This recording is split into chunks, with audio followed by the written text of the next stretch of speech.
सब जानते हैं कि प्रधानमंत्री जी का हमेशा हम सबको समय समय पर मार्गदर्शन मिलता रहता है और पार्टी को भी उनकी पार्टी को दृष्टि और दिशा यह भी हम सबको समय समय पर मिलता रहता है।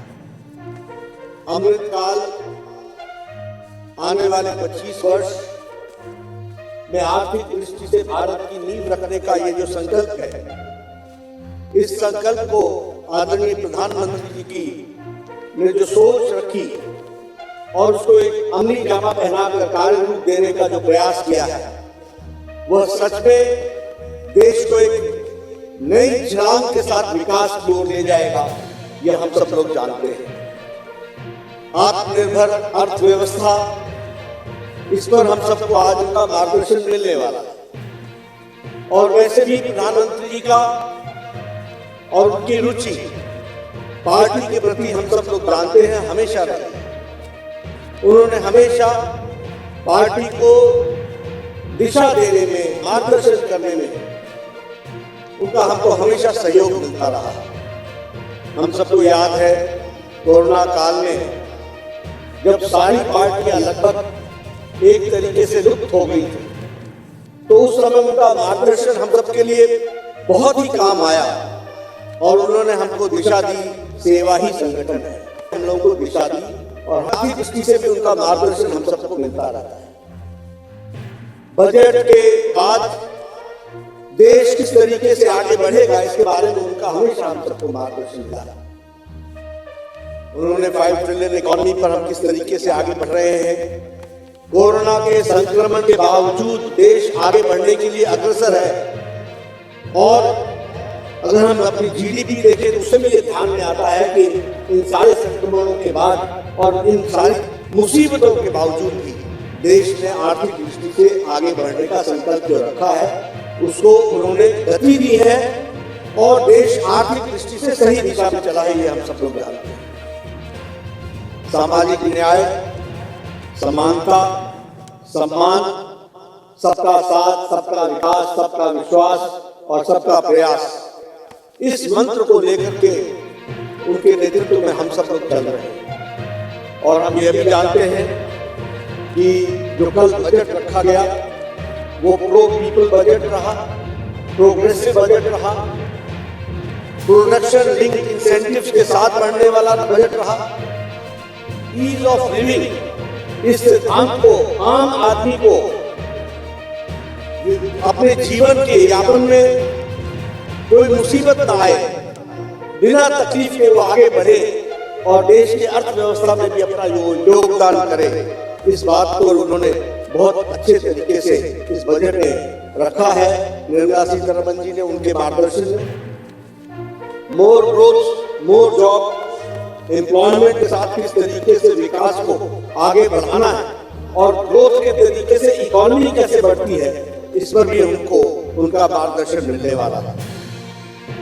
जो डेवलपमेंट प्रोजेक्ट्स जिसके बारे में चर्चा की गई है, वाला समय में अमृतकाल में मैं ये महसूस करता हूँ कि उनके मार्गदर्शन में आर्थिक दृष्टि से देश मजबूत हो रहा है और हमें नहीं, करोड़ों लोग ये महसूस करते हैं कि उनकी मार्गदर्शन में आर्थिक दृष्टि से किस तरीके से देश का विकास बढ़ रहा है और उसको और आगे बढ़ाना है, इसका हम सबको आज मार्गदर्शन मिलने वाला है। हमारे आत्मनिर्भर अर्थव्यवस्था, इन पर, इस विषय पर उनका हमको मार्गदर्शन मिलेगा। मैं आपके और उनके बीच में ज्यादा देर न रहते हुए मैं उनसे निवेदन करूंगा आदरणीय प्रधानमंत्री जी से कि वह हम सभी कार्यकर्ताओं का मार्गदर्शन करें और उनको मैं ये विश्वास दिलाना चाहता हूँ कि हमारे करोड़ों कार्यकर्ता आपके बताए रास्ते पर चलकर देश को मजबूती प्रदान करने में अपना पूरा योगदान करेंगे। इन्हीं शब्दों के साथ मैं आदरणीय प्रधानमंत्री जी को निमंत्रित करता हूँ, आमंत्रित करता हूँ कि वह हम सबका मार्गदर्शन करें।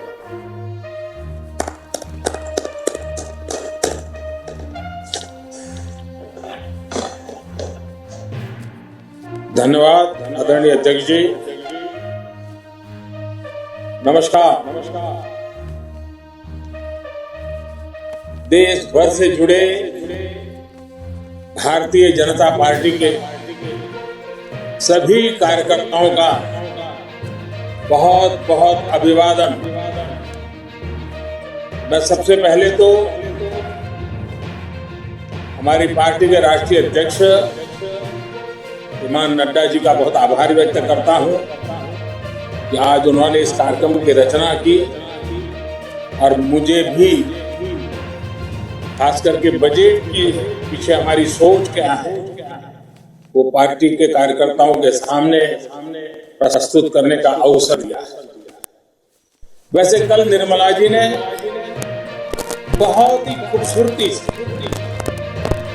बहुत ही अच्छे ढंग से और बड़ी कोशिश करके कम समय में बजट के कुछ पहलुओं को हमारे सामने रखा।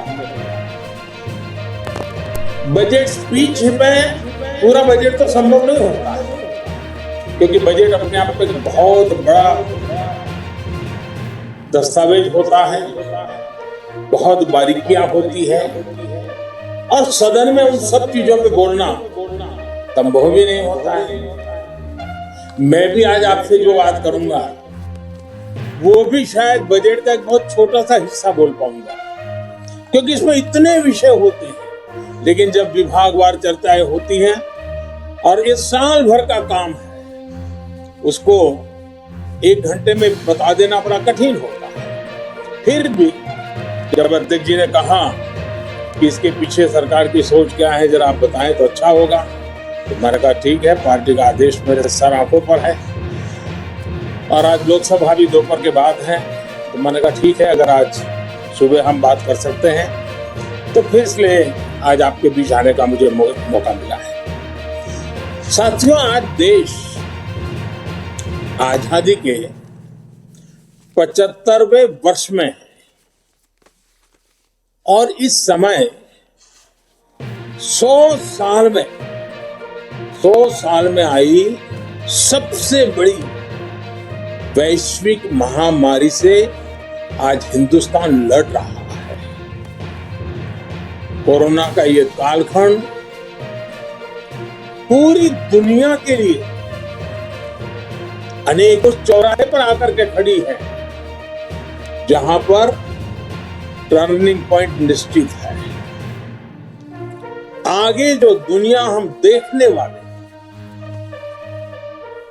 वो वैसी नहीं होगी जैसी कोरोना काल से पहले थी।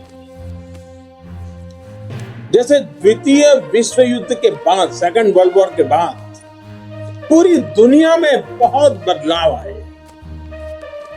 पूरा वर्ल्ड ऑर्डर बदल गया, वैसे ही कोरोना के बाद दुनिया में बहुत सारे बदलाव की संभावना है। एक नए वर्ल्ड ऑर्डर की संभावना है और इसके प्रारंभिक संकेत नजर भी आने लगे हैं। हम सब ने इस बात को मार्क किया होगा, अनेक कोने से सुना होगा, बहुत सी चीजें पढ़ी होगी और आप भी दुनिया में कहीं जाते होंगे, मिलते होंगे तो आप भी अनुभव करते होंगे। आज भारत की तरफ देखने के विश्व के नजरिए में बहुत बड़ा बदलाव आ रहा है। भारत जैसे विशाल देश को, लोकतांत्रिक देश को और इतने बड़े समाज में इतनी बड़ी विविधताओं को संभालते हुए चल रहे देश को अब दुनिया के लोग भारत को अधिक मजबूत रूप में देखना चाहते हैं और इसलिए पूरा विश्व भारत के लिए नए सिरे से जब देख रहा है तो हमारे लिए भी आवश्यक है कि हम हमारे देश को तेज गति से आगे बढ़ाएं, अनेक विविध क्षेत्रों में बदलाव लाएं, मजबूती लाएं। ये समय नए अवसरों का, नए संकल्पों की सिद्धि का समय है। बहुत जरूरी है कि भारत आत्मनिर्भर बने, और आत्मनिर्भर तो बने ही, आत्मनिर्भर भारत की नींव पर एक आधुनिक भारत का निर्माण हो। कल, जैसा मैंने पहले कहा, निर्मला जी ने जो बजट पेश किया है, बाय एंड लार्ज हम देखें, पॉलिटिकल एंगल अगर हम छोड़ दें, तो जो आर्थिक विषय के लोग हैं, समाज जीवन के लोग हैं, अखबारों में भी देखेंगे, कल टीवी चैनलों की डिबेट में देखेंगे, बजट का बहुत स्वागत हुआ है, बहुत सराहना हुई है। और आपने भी देखा होगा कि इस बजट में देश को आधुनिकता की तरफ ले जाने की दिशा में कई महत्वपूर्ण कदम हैं। साथियों, जब हम आज के बजट की चर्चा करेंगे तो सापेक्ष भी होती है, कुछ तो पुरानी बातों की तुलना करेंगे तब पता चलता है। बीते 7 वर्षों में जो निर्णय लिए गए, जो नीतियां बनी, पहले की जिन नीतियों में गलतियों को सुधारा गया, उस वजह से आज भारत की अर्थव्यवस्था का निरंतर विस्तार हो रहा है। 7-8 साल पहले भारत की जीडीपी 1,10,000 करोड़ रुपए की थी। आज भारत की अर्थव्यवस्था 2,30,000 करोड़ के आसपास की है।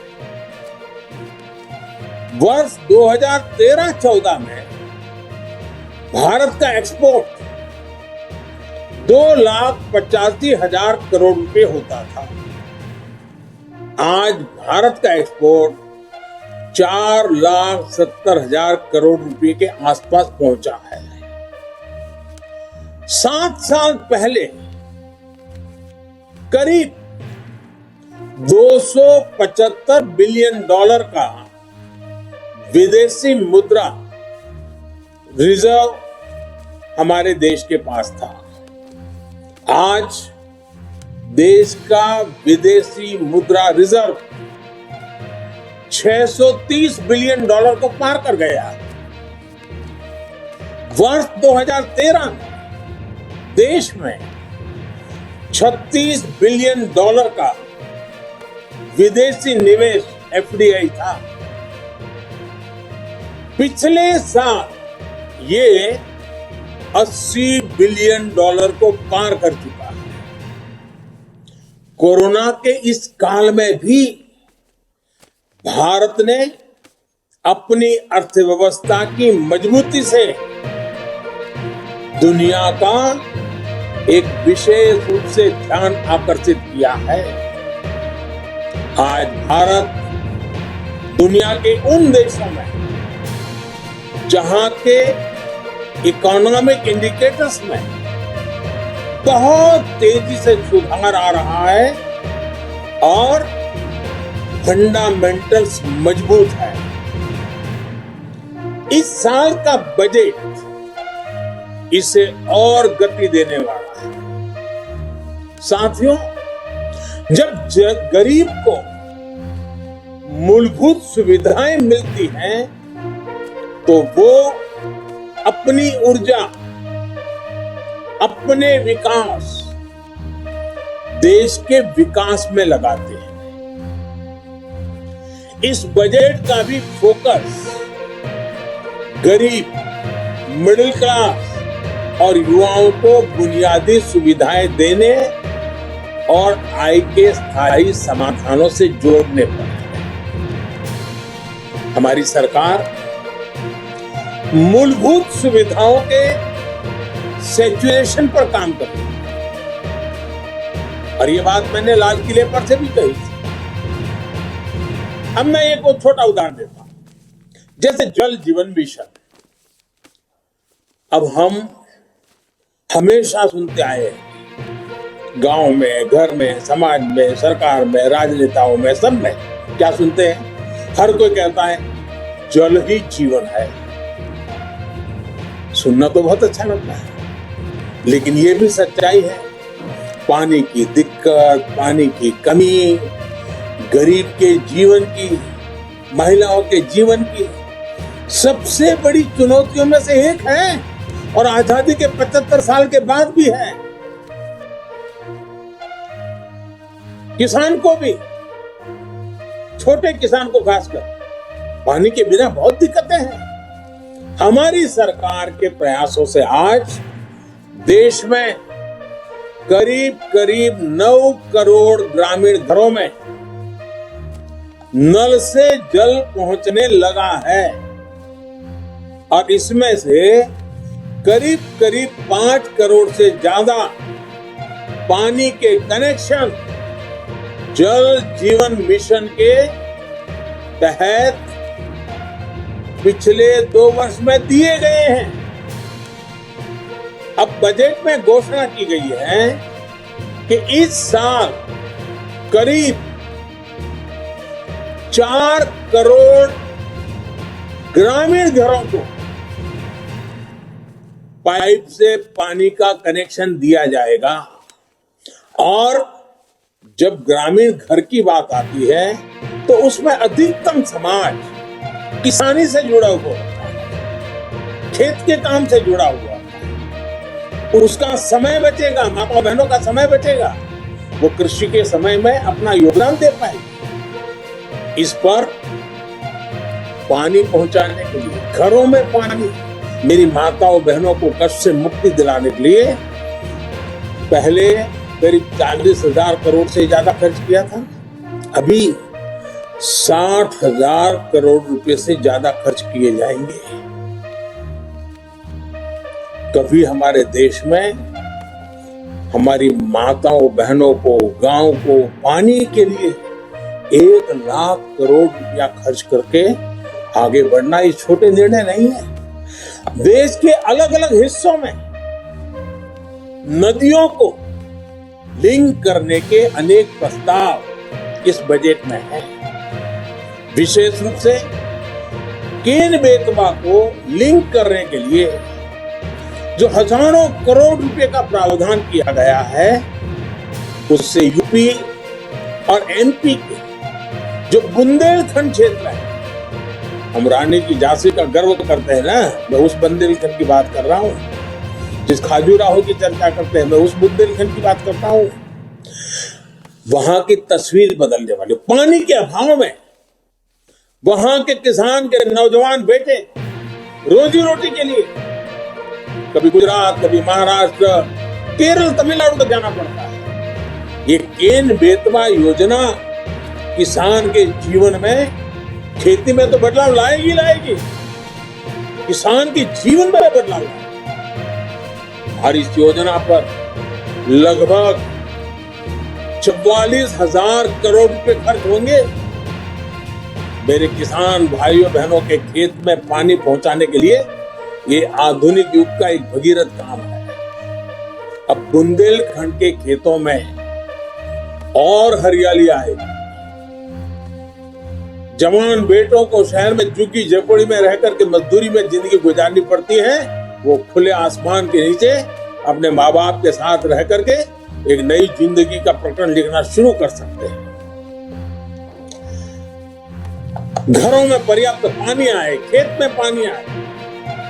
साथियों, गरीब का बहुत बड़ा सपना उसका अपना घर भी होता है।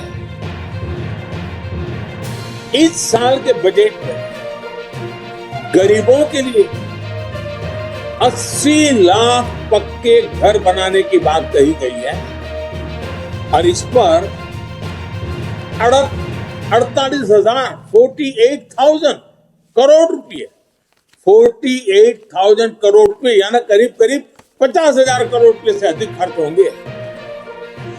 गरीब से मुक्ति का ये भी एक गरीबी से मुक्ति होनी है। गरीबी से बाहर आना चाहता है। जब घर मिलता है ना, उसका एक हौसला बन जाता है। हम कभी गरीबों की ताकत जानते नहीं थे। सिर्फ गरीबों का राजनीतिक उपयोग करने वाले लोग बहुत हुए इस देश में। एक छोटा सा प्रयास, जनधन अकाउंट। गरीब को जब जनधन अकाउंट मिलाना, उसका स्वाभिमान जग गया और लाखों करोड़ रुपए की बचत में गरीब भी आगे आया है। अगर एक जनधन अकाउंट उसकी जिंदगी बदल सकता है, तो गरीब को जब छत मिले, गरीब को जब घर मिले, तब उसका जीवन कितना बदल जाता है, इसका हम देख करके बता सकते हैं। जो भी उन परिवारों को देखेगा, उसका विश्वास बढ़ेगा। और इतना ही नहीं, सरकार जो घर बनाकर इन्हें देती है, वो घर इन गरीबों को एक तरह से लखपति बना देती है। मैं जब छोटा था, लखपति शब्द बहुत बड़ा लगता था। लखपति यानी कितनी बड़ी दुनिया है, सुनते ही कान खड़े हो जाते थे। लेकिन हमने जो गरीबों को घर दिया है ना, उसकी कीमत के हिसाब से देखे तो हमने पिछले 7 साल में 3 करोड़ गरीबों को पक्के घर देकर उन्हें लखपति बनाया है। जो गरीब थे, जो झोपड़पट्टी में रहते थे, अब उनके पास अपना घर है। पहले के मुकाबले हमारी सरकार ने इन घरों के लिए राशि भी बढ़ाई है और समय की ध्यान को रखते हुए घरों की साइज भी बढ़ाई है, ताकि बच्चों की पढ़ाई न छूट जाए, बच्चों के लिए पढ़ाई के लिए जगह मिल जाए। बड़ी बात यह भी है कि इसमें से ज्यादातर घर महिलाओं के नाम पर भी है। यानी हमने महिलाओं को घर की मालकिन भी बनाया। साथियों, हम सामाजिक न्याय के लिए तो हमेशा काम करते हैं और इसे अपना दायित्व समझते हैं। जैसे समाज की भलाई के लिए सामाजिक न्याय बहुत जरूरी है, वैसे ही देश की भलाई के लिए भी देश का संतुलित विकास भी जरूरी है। भारत जैसे देश में कोई क्षेत्र पिछड़ा रहे, कोई इलाका अविकसित रह जाए, ये ठीक नहीं है। और इसलिए हमने आकांक्षी जिला एस्पिरेशनल डिस्ट्रिक्ट अभियान शुरू किया था। इन जिलों में गरीब की शिक्षा के लिए, गरीब के स्वास्थ्य के लिए, गांव की सड़कों के लिए, बिजली पानी के लिए जो काम हुए, उसकी प्रशंसा संयुक्त राष्ट्र ने भी की है। अब इस बजट में घोषणा की गई है कि आकांक्षी जिलों में राज्यों के साथ मिलकर आकांक्षी ब्लॉक प्रोग्राम चलाया जाएगा, यानी उसे और नीचे ले जाया जाएगा। यानी विकास का लाभ आखिरी छोर तक पहुंचाने का एक वैज्ञानिक तरीका है और धन का सदुपयोग करने का, संसाधनों का ऑप्टिमम यूटिलाइजेशन करने का और फोकस एक्टिविटी करने का रास्ता है। ग्रामीण क्षेत्रों में ब्लॉक स्तर पर जरूरी सुविधाएं पहुंचे, इस पर सरकार का जोर है। साथियों, राष्ट्र की सुरक्षा के लिए हमारी सेनाएं, एयरफोर्स हो, नेवी हो, आर्मी हो, हमारे जवान दिन रात डटे रहते हैं, जान की बाजी लगा देते हैं। लेकिन यह भी सच्चाई है कि हमारे सेना के जवान जो सीमा पर तैनात है, हमारे सुरक्षा बल के जवान जो सीमा पर तैनात है, उनको वो सीमावर्ती जो गांव है ना, वो भी एक प्रकार से किले का काम करते हैं। और उन सीमावर्ती गांवों का देशभक्ति का जज्बा भी अद्भुत होता है। अभावों के बीच, संकटों के बीच, मुसीबतों के बीच सीमा पर रहने वाले छोटे गांव के लोग दिन रात देश की रक्षा के लिए सजग रहते हैं। अब समय आ गया है कि हमें हमारी राष्ट्र रक्षा की जो नीतियां हैं उसमें सीमावर्ती गांवों के नागरिकों की शक्ति को पहचानना होगा, उनके अहम रोल को जानना होगा। और इसलिए हमने ध्यान आकर्षित किया है कि सीमावर्ती जो हमारे आखिरी गांव है हिंदुस्तान के कोने कोने में, उन गांवों को विकास की यात्रा में पीछे नहीं रहने देना है। इस वजह से हम वर्षों से सीमावर्ती गांवों से पलायन होते भी देख रहे हैं। किसी भी देश की रक्षा के लिए यह पहलू ठीक नहीं है। इस बात को समझते हुए सीमा पर मौजूद गांवों के विकास के बारे में नए सिरे से सोचा गया है। एक होलिस्टिक अप्रोच के साथ हम आगे बढ़ना चाहते हैं। ऐसे गांवों में हर प्रकार की सुविधा, बिजली हो, पानी हो, सड़क का इंतजाम हो, इसके लिए बजट में विशेष वाइब्रेंट विलेज प्रोग्राम का ऐलान किया गया है। हमारे अनेकों सीमावर्ती गांव टूरिस्ट स्पॉट बन सकते हैं। वहां हम अच्छे प्रकार से होम स्टे का एक पूरा नेटवर्क खड़ा कर सकते हैं, जो हमारे लोगों को रोजी रोटी मिले। प्रकृति प्रेमियों के लिए भी ये हमारे सीमावर्ती क्षेत्र हैं, वो आकर्षण का केंद्र बन सकते हैं। और मैंने तो गुजरात में कच्छ में रणोत्सव करके देखा है कि अगर उन आखिरी गांवों को हम वाइब्रेंट बना दें तो सुरक्षा की दृष्टि से भी बहुत लाभ होता है। अब हमारा उत्तराखंड देखिए, उसकी सीमा ऊपर के गांव, हमारा लेह लद्दाख देखिए, हमारा अरुणाचल देखिए। ये वाइब्रेंट विलेज प्रोग्राम इन सभी गांवों को बहुत मदद करेगा। इसके साथ साथ होलिस्टिक अप्रोच होने के कारण एनसीसी का भी एक नया विचार होगा।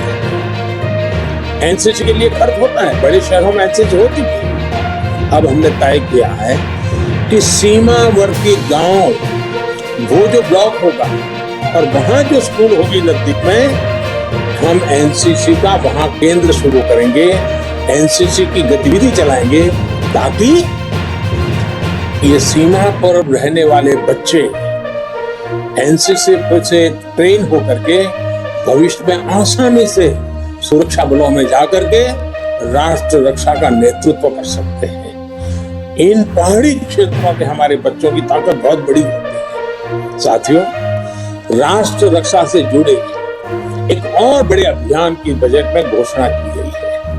ये है पर्वतमाला परियोजना। ये हिमालय के क्षेत्रों में आधुनिक कनेक्टिविटी और आधुनिक इंफ्रास्ट्रक्चर को विस्तार देने वाली है। इससे पहाड़ों में आवाजाही भी आसान होगी, टूरिस्टों के लिए जाने की सुविधा तो होगी। वहां अगर तीर्थ क्षेत्र है तो वहां जाने वाले तीर्थयात्रियों को सुविधा होगी, लेकिन साथ साथ हमारी सेना को तो लगातार उन क्षेत्रों में जाना होता है, उनके लिए भी ये बहुत सुविधाजनक होगा।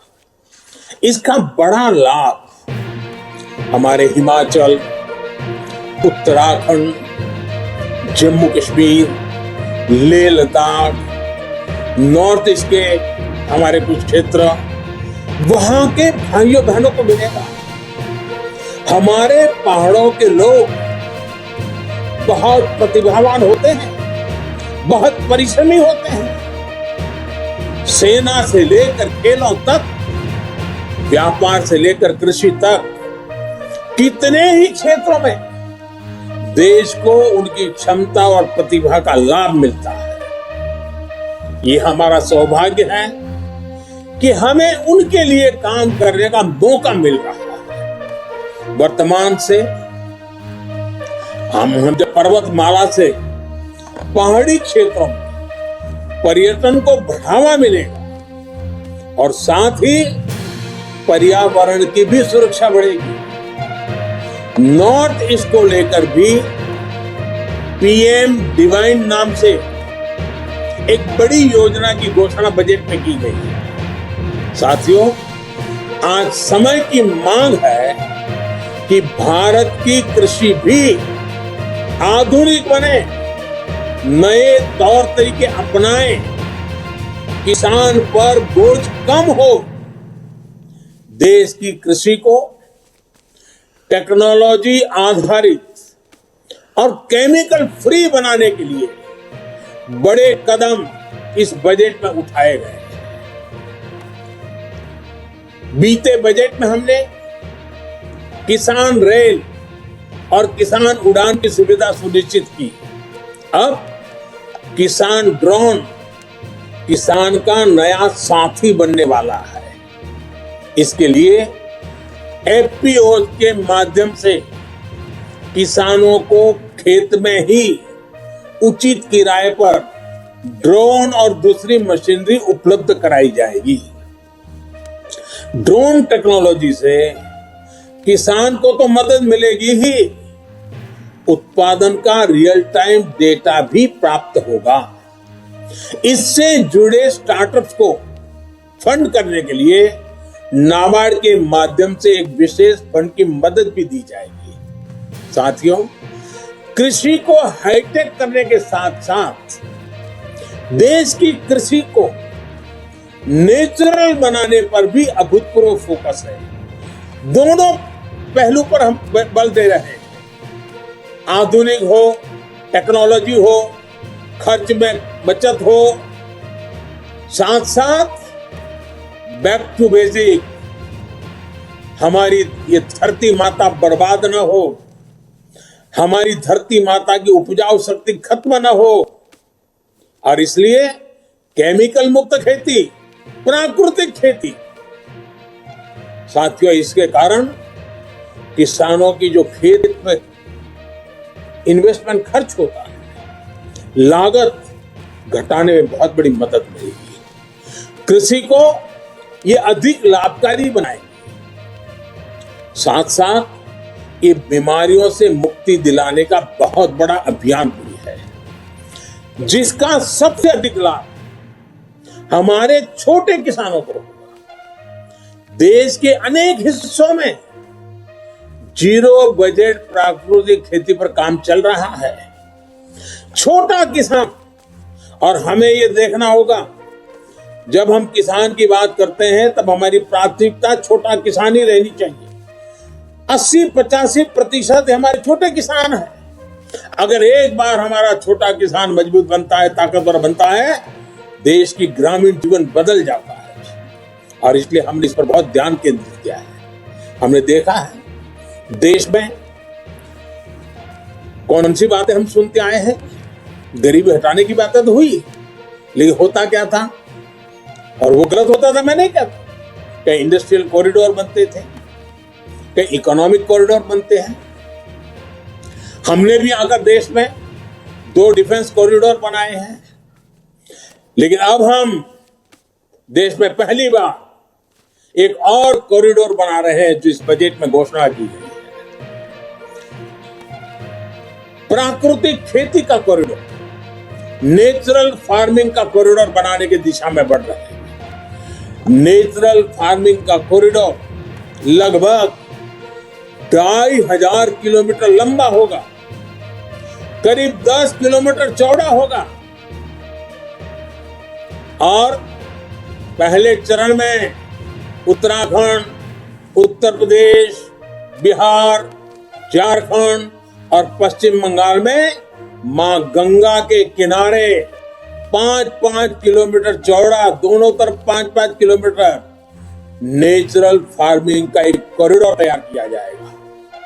पूरी इकोसिस्टम बनेगी, उसकी प्रोडक्ट की वैश्विक वैल्यू बढ़ने वाली है। खेती के जीवन को बदलाव लाने का ये एपिक सेंटर बन जाएगा। ये कॉरिडोर पूरे हिंदुस्तान के किसानों के लिए प्रेरणा का कारण बनने वाला है। और इन सारे कारणों से जो हमारा गंगा स्वच्छता अभियान चल रहा है उसमें एक बड़ी मदद मिलेगी, क्योंकि खेत में जो केमिकल उपयोग होता है, जब बारिश आती है तो केमिकल का काफी हिस्सा बह करके पानी में जाता है, नदी में जाता है।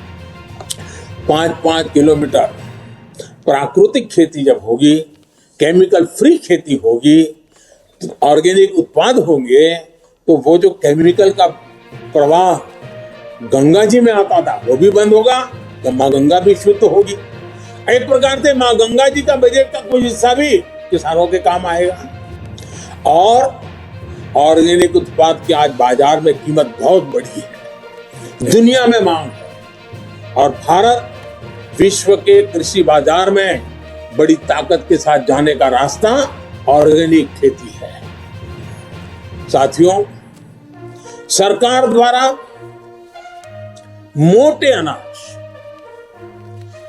मिलेट्स को प्रोत्साहन दिया जा रहा है। और हमें न भूलें कि हमारा जो छोटा किसान है उसमें से अधिकतम किसान हमारे, या हमारे जो आदिवासी भाई बहन जो किसान है, या हमारे गांव में किसी दलित के पास अगर जमीन है वो छोटा किसान है, वो मोटा अनाज ही उनको पैदा किए बिना कोई चारा नहीं होता, क्योंकि बाकी कुछ सुविधाएं नहीं होती। दलित और आदिवासी किसान साथी अगर एग्रो फॉरेस्ट्री और प्राइवेट फॉरेस्ट्री अपनाना चाहते हैं तो उनके लिए भी विशेष मदद का प्रोविजन किया गया है। साथियों, अनाज के साथ साथ हम देखिए कृषि प्रधान देश है, जय जवान जय किसान इस मंत्र ने हमें ताकत दी है, लेकिन ये भी सच्चाई है कि आज हमारा देश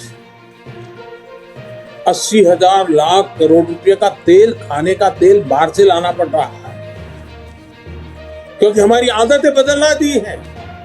पुरानी सरकारों ने ऐसे निर्णय किए कि हम आयाती तेल पर निर्भर हो गए। उसी प्रकार से पल्सीज, हमारे यहाँ जो वेजिटेरियन सोसाइटी है उसको प्रोटीन के लिए, कुपोषण के लिए लड़ाई लड़ने में हमारे लिए पल्सीज की बहुत, दाल है, मूंग है, उड़द है, चना है, इसकी बहुत जरूरत होती है। हम दाल पल्सीज में आत्मनिर्भर कैसे बने, और इसलिए खाने के तेल में आत्मनिर्भरता के लिए एक राष्ट्रीय मिशन अभी अभी देश में प्रारंभ किया गया है। और हर साल जो लाखों करोड़ रुपए हम खाद्य तेल खरीदने के लिए विदेश भेजते हैं, वो पैसे मेरे देश के किसानों के व्यय जाए। जो खेती में पसीना बहाने वाला हमारा किसान है उसके नसीब में आए, उसलिए हम योजनाओं पर बल दे रहे हैं।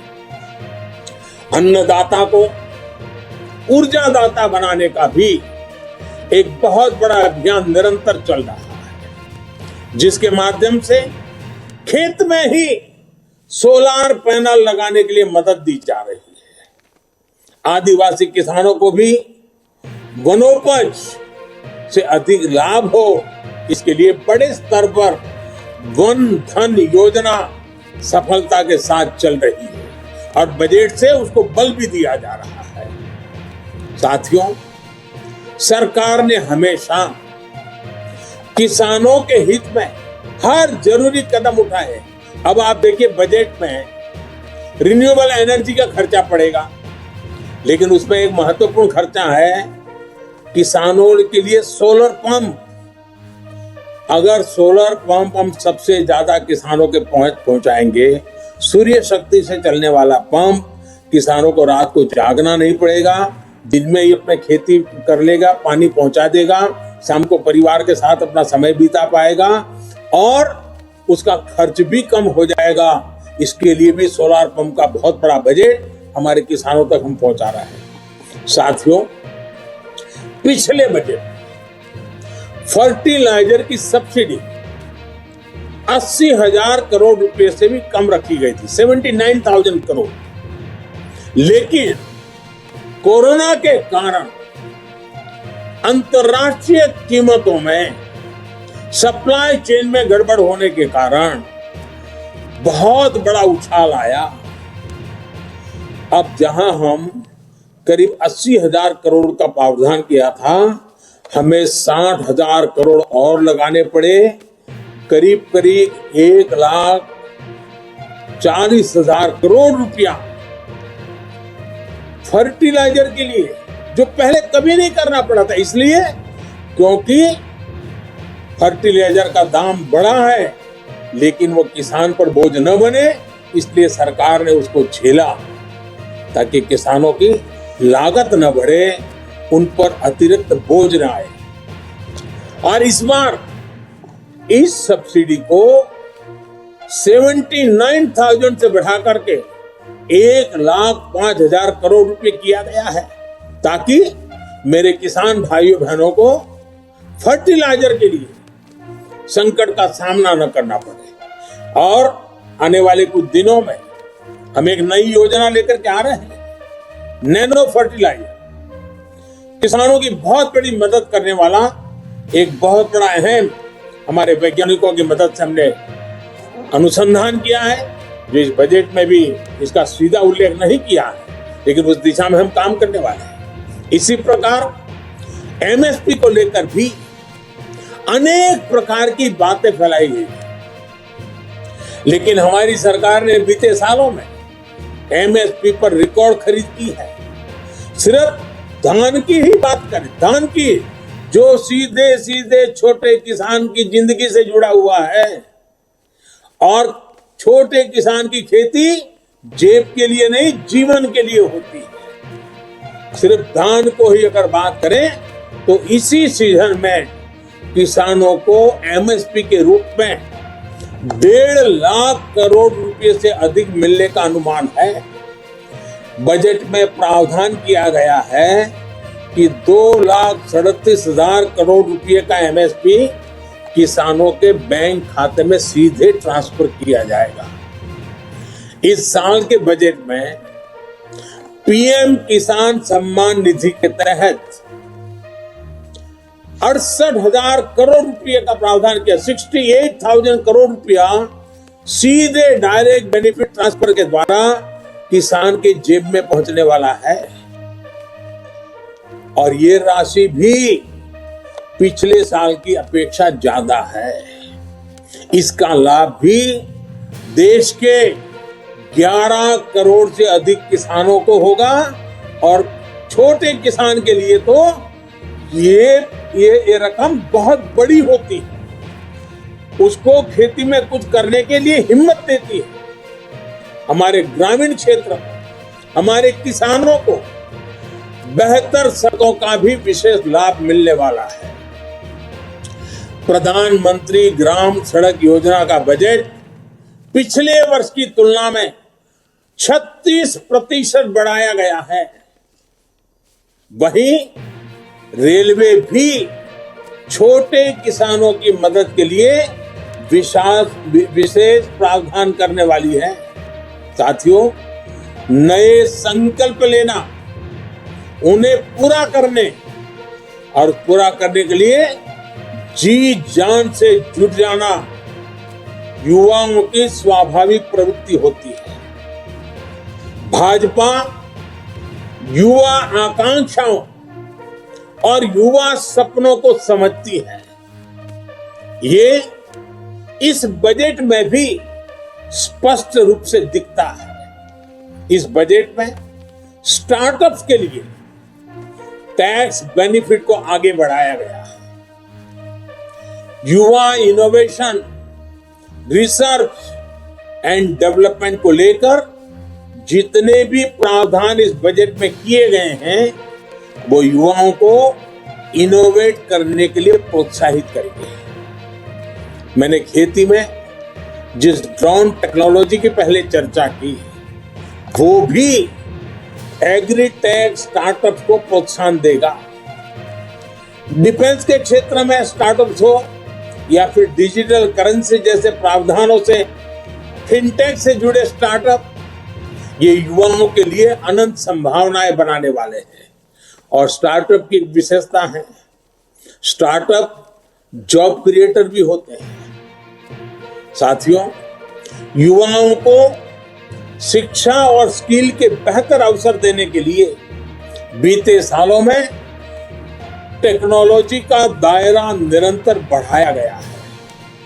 इस बजट में इसको विस्तार देते हुए पहली डिजिटल यूनिवर्सिटी बनाने का फैसला किया गया है।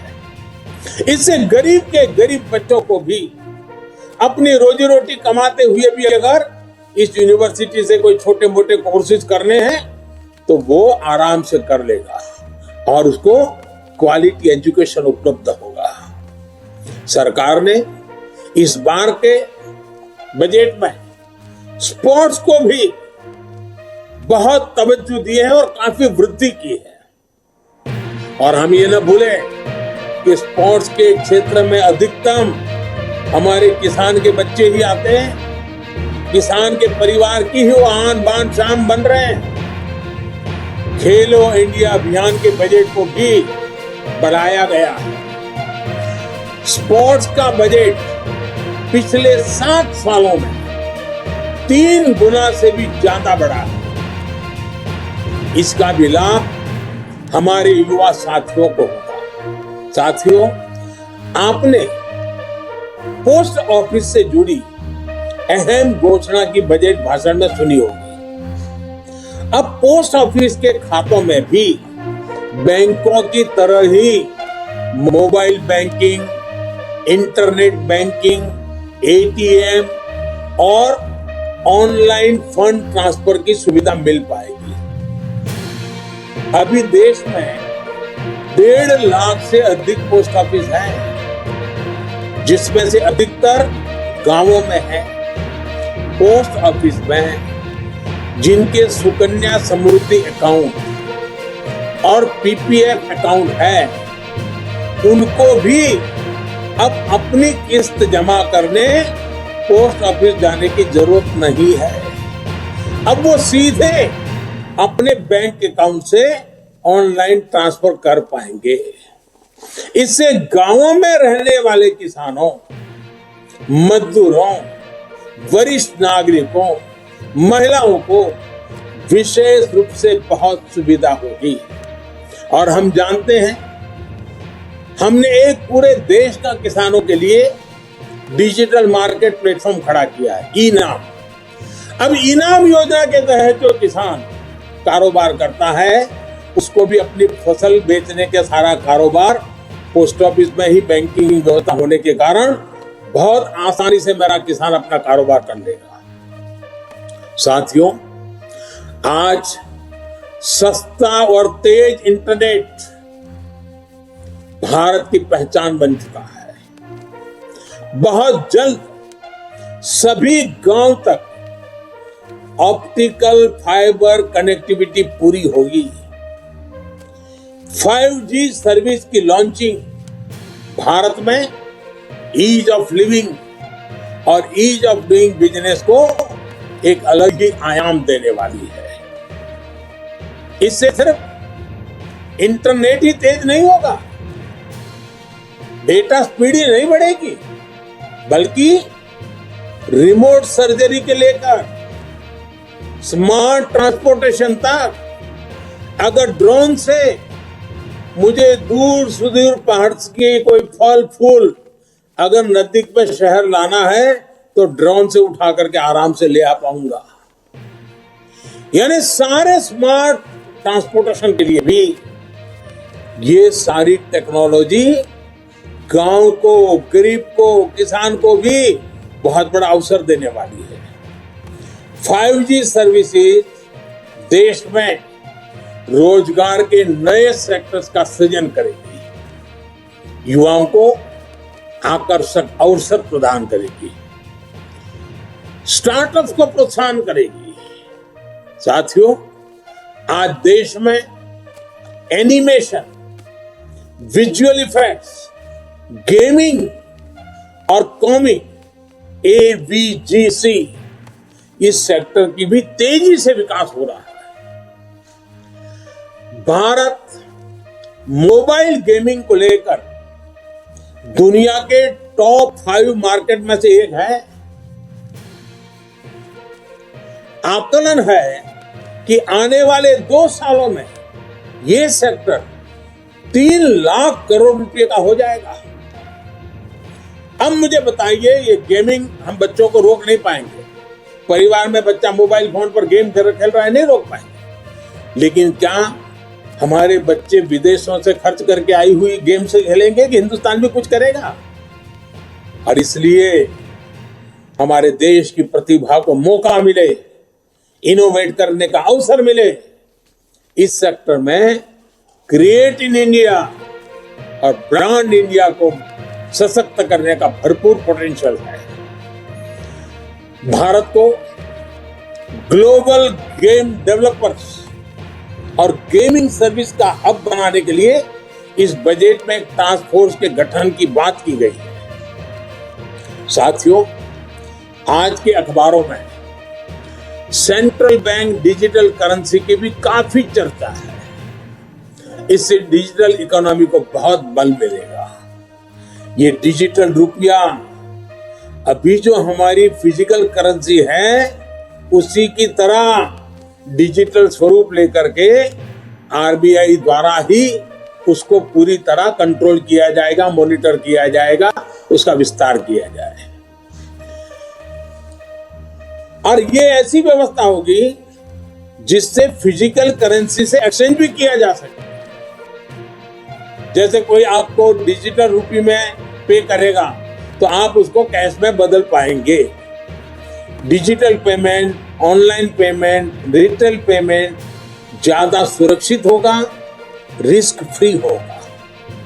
इससे ग्लोबल डिजिटल पेमेंट सिस्टम के निर्माण में भी आसानी होगी। ये डिजिटल रुपया फिनटेक से जुड़े सेक्टर को अनेक अवसर देगा।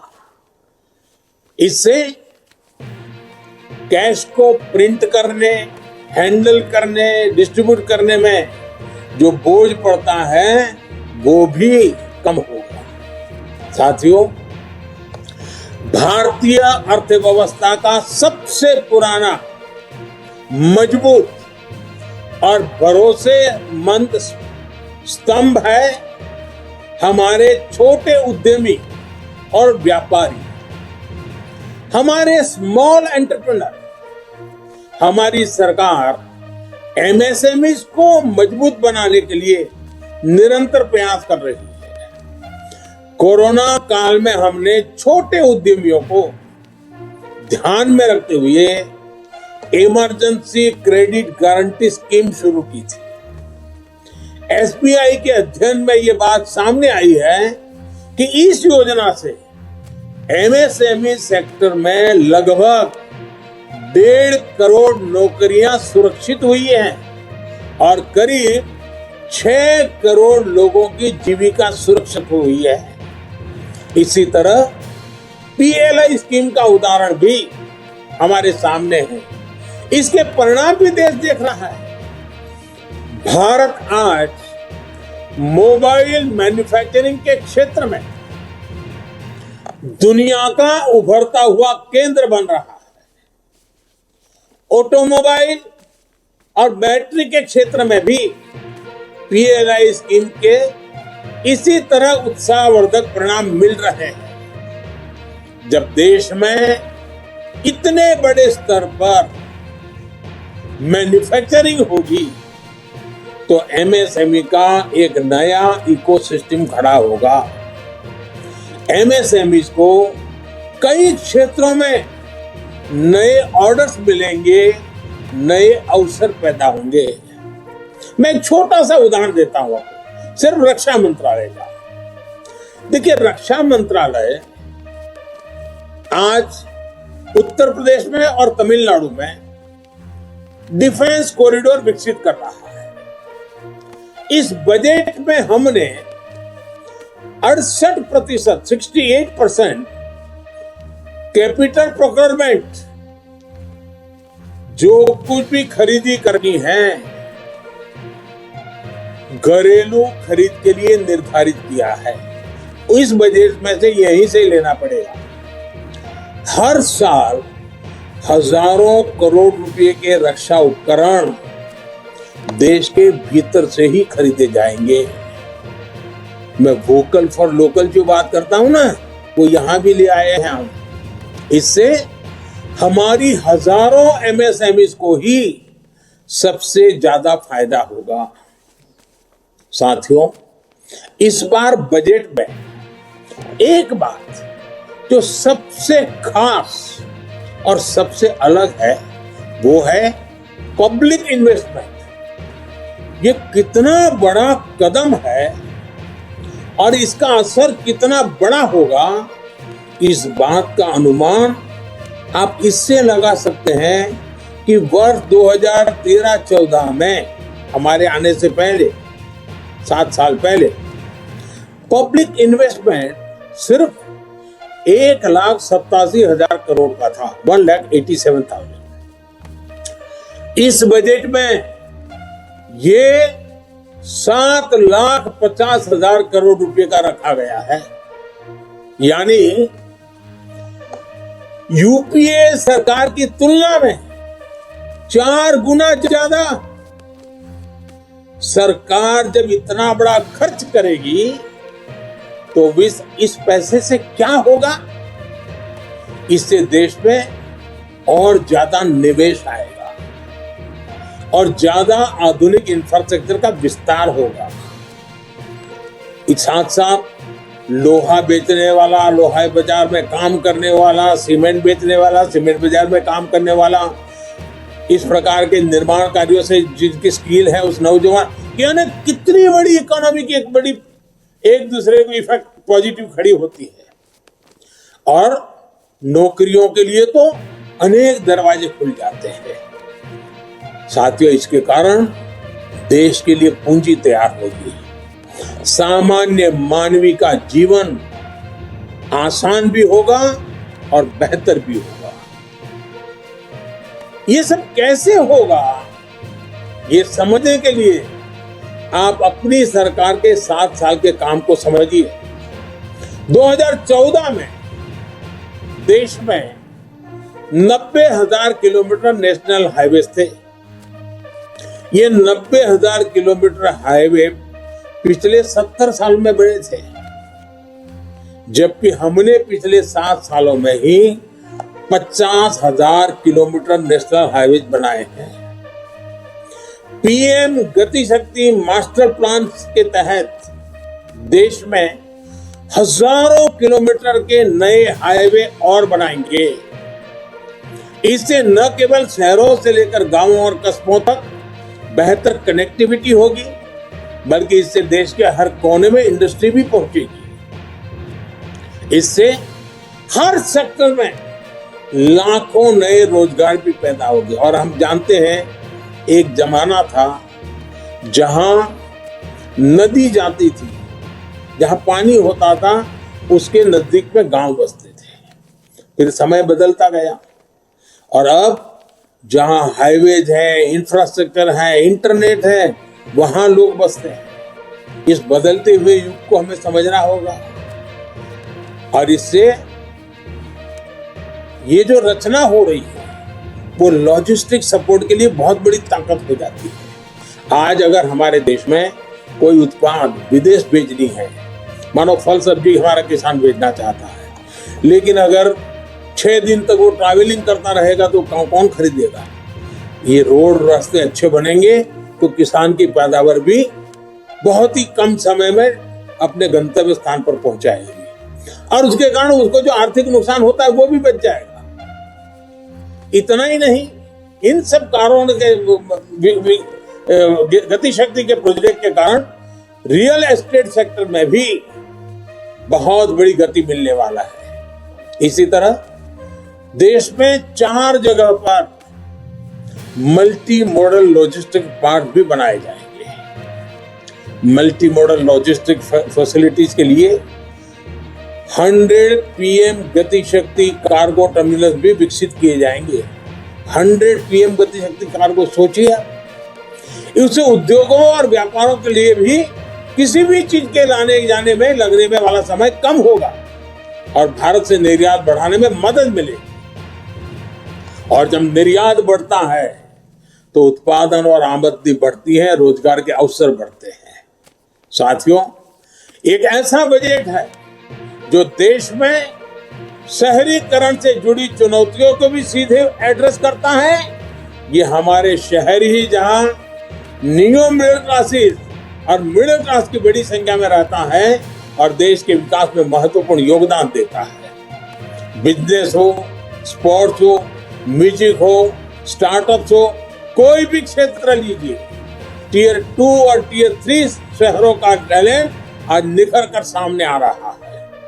बाबा साहब आम्बेडकर भी शहरीकरण के, शहरों में इंफ्रास्ट्रक्चर पर फोकस के बहुत बड़े पक्षधर थे।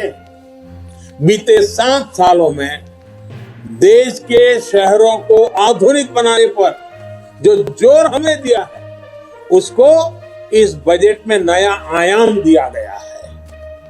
इसमें टाउन प्लानिंग, और जिसकी बहुत बड़ी सराहना हो रही है इन दिनों, टाउन प्लानिंग को री इमेजिन किया गया है और पुराने पड़े अर्बन बायलॉज में सुधार करने के लिए राज्यों को प्रोत्साहित किया जा रहा है। शहरों के प्रदूषण के प्रति भी सरकार की संवेदनशीलता बजट में रिफ्लेक्ट होती है। इसके लिए शहरों में स्वच्छ और सुविधाजनक मास ट्रांजिट सिस्टम को सपोर्ट करने पर बल दिया गया है। Clean tech, special mobility zones और बैटरी स्वैपिंग पॉलिसी भी ग्रीन ट्रांसपोर्ट को गति देगा। नेक्स्ट जनरेशन अर्बन प्लानर्स के लिए, उसके निर्माण के लिए बजट में विशेष प्रावधान किया गया है। बेहतर घर, बेहतर रोड, बेहतर मास ट्रांसपोर्टेशन सिस्टम, बेहतर स्कूल, शहरों में ईज ऑफ लिविंग को बढ़ाएगा। साथियों, ये बजट ना सिर्फ ग्रीन ग्रोथ सुनिश्चित करेगा, बल्कि ये ग्रीन जॉब्स को भी जनरेट करेगा और एक बहुत बड़ा विशाल क्षेत्र ग्रीन जॉब्स के लिए इंतजार कर रहा है। इसलिए इस बजट को भी कई लोगों ने ग्रीन बजट कहा। देश में ग्रीन इंफ्रास्ट्रक्चर को फंड करने के लिए सॉवरेन ग्रीन बॉन्ड जारी किए जाएंगे। इसी प्रकार हाई एफिशिएंसी मॉड्यूल्स देश में ही तैयार करने के लिए पीएलआई स्कीम में 20,000 करोड़ रुपए की अतिरिक्त फंडिंग की घोषणा की गई। थर्मल पावर प्लांट्स में बायोमास पैलेट्स का प्रयोग कार्बन डाइऑक्साइड एमिशन को तो कम करेगा ही, लेकिन इसमें हमारे किसान को, हमारे पशुपालक को अतिरिक्त आय भी होगी और इससे पराली जलाने की घटनाओं में भी कमी आएगी। साथियों, देश के नागरिकों पर भरोसा हमारी सरकार की बहुत बड़ी खूबी है। ये भरोसा हमारी नीतियों में भी साफ दिखता है और बजट में भी साफ दिख रहा है। अब अगर किसी को इनकम टैक्स रिटर्न भरने में कोई गलती हो जाती है, कोई कंप्यूटर एरर हो जाता है, प्रिंटिंग एरर हो जाता है, तो वो 2 साल के भीतर भी सरकार में जाकर के कह सकता है कि मेरी ये गलती हो गई थी, मैं इसको ठीक करना चाहता हूं, तो बिना लाग लपेट के वो ठीक हो जाएगी। इसी तरह पहले अगर आपको अपनी कंपनी बंद करनी होती थी, हमारे देश में कंपनी बंद करने में भी मेहनत होती है, 2-2, 4-4 साल लग जाते थे। हमने तय किया अगर कोई अपना कारोबार बंद करना चाहता है तो वो 2 साल से समय घटाकर के 6 महीने के भीतर कर दिया गया है। सरमार्ग में जहां जहां भी परमिशन लेनी हो 6 महीने के भीतर कर देनी हो। इस महामारी के समय भी हमारी सरकार ने छोटे उद्यमियों की लोन की गारंटी खुद ली। यह भी हमारे भरोसे को दिखाता है। हमें भरोसा था भारत के छोटे मोटे हमारे उद्योगकार व्यापारियों पर, और इसलिए सरकार ने गारंटी ली अब इस बजट में इस योजना को, क्योंकि हमारे व्यापारियों ने, हमारे उद्योगकारों ने सकारात्मक रिस्पॉन्स दिया और इसके कारण उसका सही अनुभव देखते हुए उसको और मजबूत किया गया है और उसको विस्तार भी दिया गया है।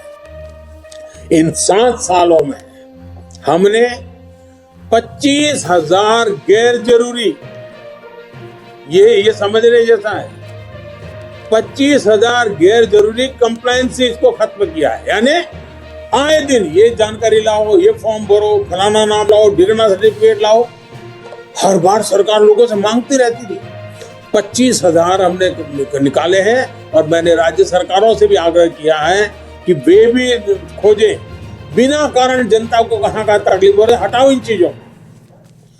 इतना ही नहीं, भारत की संसद में करीब 1500 गैर जरूरी और पुराने कानूनों को भी खत्म कर दिया गया। इसी भरोसे की बुनियाद पर सरकार ईज ऑफ डूइंग बिजनेस 2.0 अभियान भी शुरू करने जा रही है। साथियों, हम सभी ने बीते 2 सालों में 100 साल के इस सबसे बड़े संकट का बहुत बहादुरी के साथ सामना किया है। जैसा मैंने शुरू में कहा कि 7-8 साल पहले भारत की जीडीपी जो 110 लाख करोड़ से भी कम थी, वो आज 230 लाख करोड़ के आसपास ले आए हैं। हमारे फंडामेंटल्स मजबूत हैं, दिशा सही है और गति तेज है। एक भारतीय होने के नाते, भाजपा का कार्यकर्ता होने के नाते हमें इस बात का गर्व है कि हमने जनता जनार्दन की सेवा में कोई कोर कसर बाकी नहीं रखी है। देश की जनता हमारे ईमानदार प्रयासों को समझती है। सच्चे हृदय से जिस सेवा भाव में हम जुटे हैं, उसको भी देश समझता है। अभी हम सभी कार्यकर्ताओं का दायित्व है कि सरकार की योजनाओं के बारे में लोगों को ज्यादा से ज्यादा जागरूक करें, बजट के बारे में भी लोगों को ज्यादा से ज्यादा जागरूक करें और बजट का लाभ नीचे तक पहुंचे, उसमें भी स्थान पर लोगों को जागरूक करने का प्रयास करें। मुझे जैसे देश की जनता पर भरोसा है, वैसे ही आप सब कार्यकर्ताओं पर भी भरपूर भरोसा है। सालों से आपके साथ कंधे से कंधा मिलाकर काम करके आया, आपके बीच रह करके बड़ा हुआ। मैं आपके सामर्थ्य को भली भांति जानता हूं, आपके उत्साह उमंग को भली भांति जानता हूं। मुसीबतों के बीच भी सेवा करना के आपके भाव को मैं भली भांति आदरपूर्वक देखता रहता हूं और इसलिए मुझे विश्वास है कि प्रगति की हमारी जो कोशिश है, विकास की नई ऊंचाइयों को पाने का जो हमारा प्रयास है, उसमें सबका प्रयास बहुत महत्वपूर्ण है। इस सबके प्रयास के लिए आप एक कैटलिक एजेंट बनकर के इस काम को आगे बढ़ाएंगे, ये पूरे विश्वास के साथ आपको बहुत बहुत शुभकामनाएं, बहुत बहुत धन्यवाद।